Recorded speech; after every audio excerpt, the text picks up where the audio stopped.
പുല്ലരിഞ്ഞിട്ട് കന്നുകാലികൾക്ക് പോത്ത്, പശു, ആട് അതുപോലത്തെ മൃഗങ്ങൾക്ക് കൊടുക്കാൻ വേണ്ടിയിട്ട് നമ്മൾ എൻ്റെ പോത്താണുള്ളത്. പോത്തിന് കൊടുക്കാൻ പുല്ലരിയാൻ പാടത്തേക്ക് ഇറങ്ങുകയാണ്. അപ്പോൾ പാടത്തൊക്കെ ഇപ്പോൾ നല്ല പുല്ലുണ്ട്.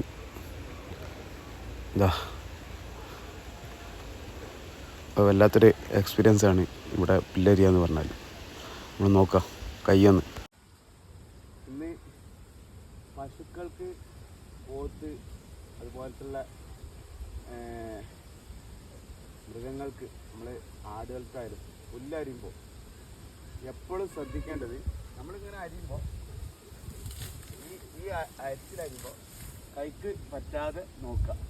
ഇരിക്കിനെ സംബന്ധിച്ചിടത്തോളം കുമ്പിടാൻ കഴിയാത്തതുകൊണ്ടാണ്, വലിയ പുല്ലായനെ കൊണ്ടാണ് ഇങ്ങനെ അരിയാൻ പറ്റുന്നത്. അപ്പോൾ ശ്രദ്ധിക്കുക എപ്പോഴും.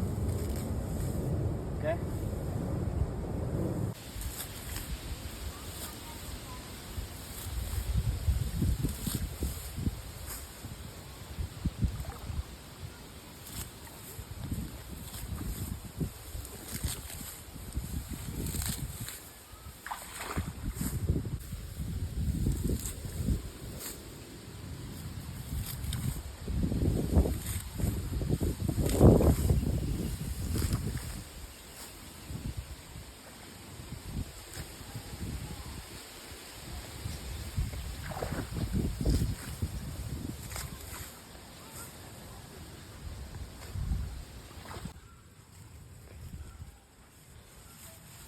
പുല്ലുകൊണ്ട് തന്നെയാണ് ഒരു ഇതാക്കുക.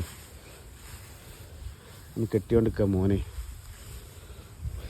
നമ്മൾ പുല്ല് വാർത്തുന്ന അരിഞ്ഞു കഴിഞ്ഞാൽ കെട്ടേണ്ടത് പാള ചീന്തിയാണ്ട് അങ്ങനെ കെട്ടാം. പുല്ല് അരിഞ്ഞിട്ട് രണ്ട് ഇതായിട്ട് ആദ്യം കാണിച്ചില്ല. പാള ചീന്തിയാണ്ട് രണ്ട് കഷ്ണമായിട്ട് ആദ്യം ഈ കെട്ട് കെട്ടുമ്പോൾ പെങ്കെട്ട് കെട്ടരുത്. ഈ കെട്ട് കെട്ടുക. ഈ കെട്ട് കെട്ടിയാൽ ഈ കെട്ട് കഴിയില്ല.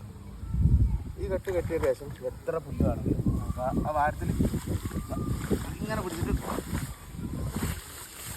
ഒരു കന്ന് പുല്ല് പറഞ്ഞാൽ ഉണ്ടാവും അത്യാവശ്യം. ഓക്കെ, എന്നിട്ട് എന്ത് ചെയ്യുക, ഈ രണ്ട് ഇതും കൂടി പിടിച്ചിട്ട് കൂട്ടിക്കെട്ടും. ഇതിങ്ങനെ പിരിച്ചു കൊടുക്കുക. ഓക്കെ, എന്നിട്ട് ഇവിടെ തിരിച്ചു കൊടുത്താൽ നമ്മളൊരു കെട്ട് കുറേ കാലമായിട്ട് നമുക്കറിയില്ല. ഇതൊരു കെട്ട് കന്ന് പുല്ല്. ഓക്കെ,